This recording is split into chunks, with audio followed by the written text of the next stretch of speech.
மானுட விடுதலையை எவ்வாறு அடைவது என்பதுதான் புத்தர் முதல் காரல் மார்க்ஸ், அண்ணல் அம்பேத்கர் வரை பல சிந்தனையாளர்கள் விடை தேடி அலைந்த ஒரு கேள்வியாக இருந்தது.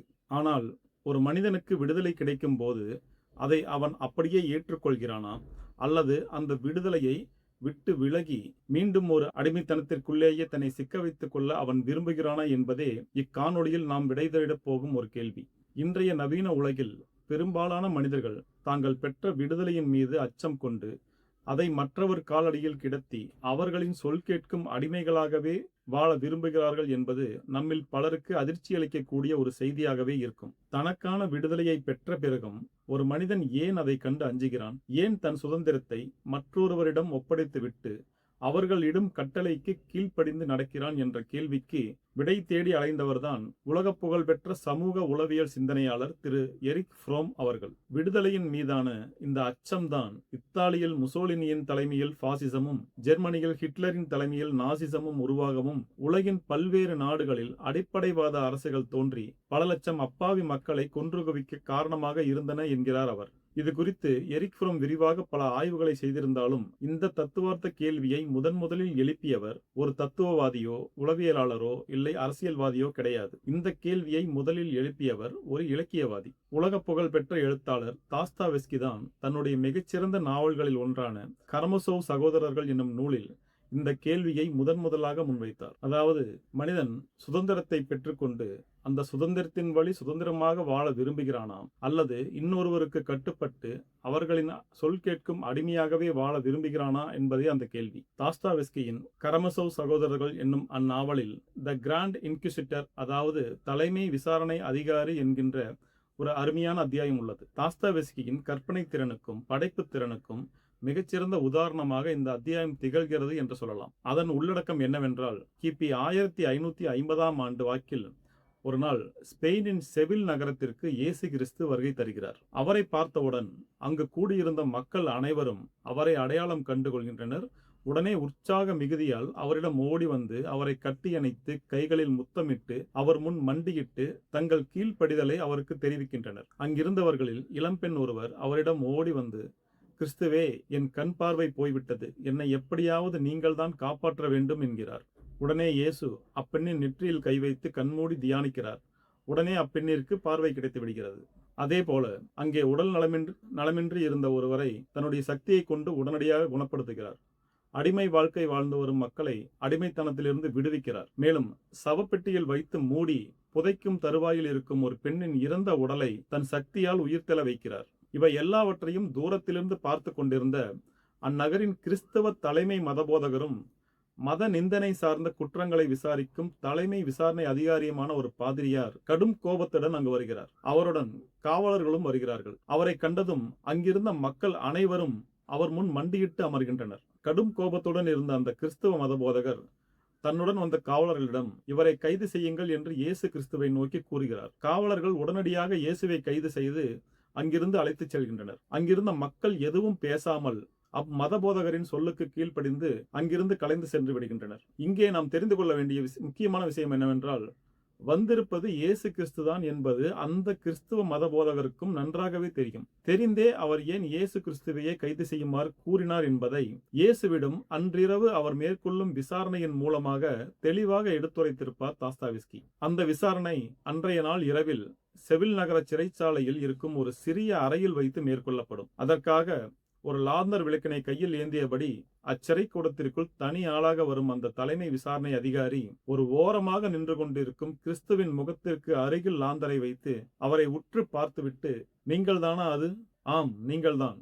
ஏன் இவ்வாறு செய்தீர்கள் என கேட்பார். இயேசு ஏதோ பதில் சொல்ல எத்தனிக்கும் போது, பேசாதீர்கள், நீங்கள் ஒரு வார்த்தை கூட பேசக்கூடாது என்று இறுதி வரை இயேசுவை அவர் ஒரு வார்த்தை கூட பேச விட மாட்டார்.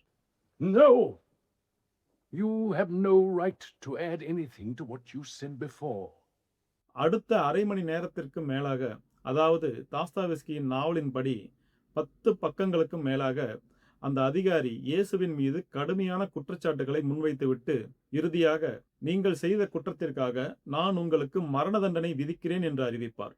Tomorrow I shall condemn you and burn you as the worst of heretics. And that same crowd of people who today were kissing your feet, tomorrow at a single nod from me will rush to pile up the faggots below your stake. இயேசுவிடம் அவர் முன்வைத்த குற்றச்சாட்டுகளின் சாரம் என்னவென்றால், மனிதர்களின் இயல்பினை இயேசு தவறாக புரிந்து கொண்டார் என்பதாகும். அதாவது, மனிதன் சுதந்திரத்தை விட பாதுகாப்பையே அதிகமாக விரும்புகிறான் என்பதே அவரது வாதம். மனிதர்களால் விடுதலையின் சுமையை தாங்கிக் கொள்ள முடியாது. அவர்கள் ரொட்டியைத்தான் எதிர்பார்க்கிறார்களே தவிர அதை அடைவதற்கான வழிமுறைகளை அல்ல என்பார் அவர். மக்கள் பாதுகாப்பைத்தான் எதிர்பார்க்கிறார்களே தவிர தங்களை தாங்களே பலப்படுத்திக் கொள்வதையல்ல என்பார் அவர். மக்கள் அதிகாரத்தின் வழிகாட்டுதலை மட்டும்தான் விரும்புகிறார்களே தவிர அதை எதிர்த்து கேள்வி கேட்பதை அல்ல என்பதுதான் அவர் முன்வைக்கும் வாதம். மக்கள் தாங்களாகவே சிந்திக்கவும் நன்மை தீமைகளை தேர்ந்தெடுக்கவும் அவர்களுக்கு கற்றுக் கொடுப்பதன் மூலம் இயேசு அவர்கள் மீது தாங்க முடியாத சுமையை ஏற்றி வைத்து விட்டதாக அவர் குற்றம் சாட்டினார். இதன் விளைவாக மனிதர்கள் விடுதலையை பெற்று அந்த விடுதலை உணர்வினால் துன்புறுகின்றனர் என்றும், நீங்கள் செய்த அந்த தவறை திருத்தவே கிறிஸ்தவ திருச்சபை விடுதலை உணர்விற்கு பதிலாக கீழ்ப்படிதலையும் தன்னிச்சையாக செயல்படுவதற்கு மாறாக திருச்சபையின் கட்டுப்பாட்டினை ஏற்று செயல்பட வேண்டும் என்றும், நிச்சயமற்ற தன்மைக்கு மாறாக ஒரு பொய்யான பாதுகாப்பு கவசத்தினை அவர்களுக்கு வழங்கி மனிதர்களுக்கு தங்களின் எதிர்காலம் குறித்து எவ்வித கவலையையும் ஏற்பட்டு விடாதபடி திருச்சபை அவர்களின் விடுதலையை தன்னுடைய கைகளில் எடுத்துக்கொண்டது என்றும் அத்தலைமை விசாரணை அதிகாரி வாதிடுவார். இதன் விளைவாக மனிதர்கள் விடுதலையை பெற்று அந்த விடுதலை உணர்வினால் துன்புறுகின்றனர் என்றும், நீங்கள் செய்த அந்த தவறை திருத்தவே கிறிஸ்தவ திருச்சபை விடுதலை உணர்விற்கு பதிலாக கீழ்ப்படிதலையும் தன்னிச்சையாக செயல்படுவதற்கு மாறாக திருச்சபையின் கட்டுப்பாட்டினை ஏற்று செயல்பட வேண்டும் என்றும், நிச்சயமற்ற தன்மைக்கு மாறாக ஒரு பொய்யான பாதுகாப்பு கவசத்தினை அவர்களுக்கு வழங்கி மனிதர்களுக்கு தங்களின் எதிர்காலம் குறித்து எவ்வித கவலையையும் ஏற்பட்டு விடாதபடி திருச்சபை அவர்களின் விடுதலையை தன்னுடைய கைகளில் எடுத்துக்கொண்டது என்றும் அத்தலைமை விசாரணை அதிகாரி வாதிடுவார். Anyone deserved our fires? It is you. Tomorrow I shall burn you.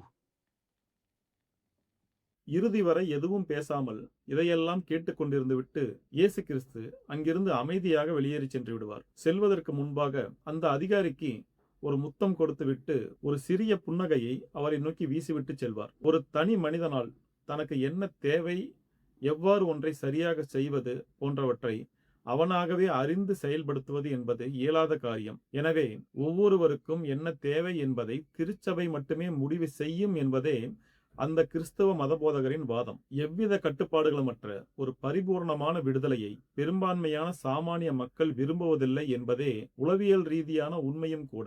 ஏனெனில் எவ்வித கட்டுப்பாடுகளுமற்ற சுதந்திர வாழ்க்கை வாழ்வதற்கு மிகப்பெரிய மன தைரியமும் அச்சமற்ற மனநிலையும் அனைத்து முடிவுகளையும் தானே எடுக்கக்கூடிய துணிச்சலும் ஒருவனுக்கு தேவைப்படும். அவை நம்மில் பெரும்பாலானவர்களும் இருப்பதில்லை. எனவேதான் இயேசு கிறிஸ்துவே நேரில் வந்து மனிதனுக்கு சுதந்திரத்தை அளித்தாலும் அதை கொண்டு போய் வேறொரு அதிகார மையத்தின் கால்களில் கிடத்திவிட்டு அவர்களுக்கு அடிமையாக வாழ்ந்து மடியவே மனிதன் விரும்புவான் என்பதை இக்கதையின் மூலமாக நமக்கு உணர்த்துகிறார் தாஸ்தாவெஸ்கி. தாஸ்தாவெஸ்கி முன்வைக்கும் இந்த பிரச்சனை நவீன மனிதன் எதிர்கொள்ளும் மிகப்பெரிய பிரச்சனை என்று சொல்லலாம். ஏனெனில் பண்டைய காலங்களிலோ மத்திய காலத்திலோ அல்லது தொழிற்புரட்சி ஏற்பட்ட 18 மற்றும் 19ஆம் நூற்றாண்டு வரையில் கூட இது ஒரு பெரும் பிரச்சனையாக உருவாகவில்லை. ஆனால் இங்கிலாந்தில் ஏற்பட்ட தொழிற்புரட்சியின் காரணமாக மனிதர்களுக்கிடையேயான உற்பத்தி உறவுகளில் ஏற்பட்ட மாற்றத்தின் காரணமாக மனிதன் தனக்கு பாதுகாப்பு என்று இத்தனை நூற்றாண்டுகளாக நம்பிக்கொண்டிருந்த ஒரு வாழ்க்கை முறையிலிருந்து வெளியேறினான். அது எப்படி என்றால், மனிதர்கள் பண்ணைகளிலும் கிராமங்களிலும் கூட்டு குடும்பமாக வாழ்ந்து வந்த வரையில் ஒரு தனி மனிதன் அந்த பண்ணை முதலாளிக்கும் கிராம அதிகாரிக்கும் அல்லது குடும்ப தலைவருக்கும் கட்டுப்பட்டவனாகத்தான் இருந்தான்.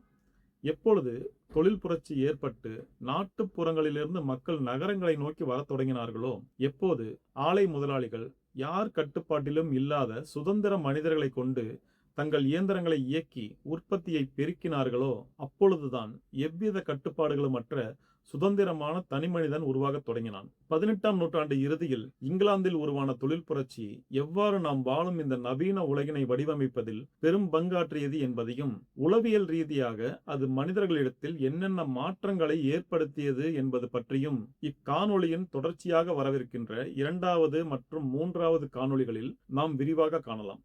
நன்றி.